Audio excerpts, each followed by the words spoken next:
નમસ્કાર દર્શક મિત્રો, સત્યનું સંવિધાન ન્યૂઝમાં આપનું હાર્દિક સ્વાગત છે। વડોદરાના એક યુવકે મિથિલેશ પટેલ વ્રજ એનોવોટર એ એપ્લિકેશન બનાવી છે, જે ડાઉનલોડ કરીને તેમાં અયોધ્યાનો સ્ટીલિફ ફોટોગ્રાફ પાસે ઊભા રહીને ફોટા પડાવી શકો છો, જેનો QR કોડ છે। સ્કેન કરી એપ્લિકેશન ડાઉનલોડ કરી શકો છો।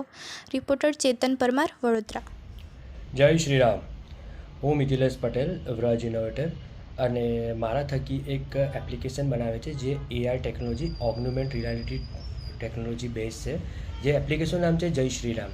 એટલે શ્રીરામના જે એપ્લિકેશન છે એ તમારે ડ્રાઈવ લિંક અને ટૂંક સમયમાં પ્લે સ્ટોરમાંથી બી તમે ડાઉનલોડ કરી શકો છો।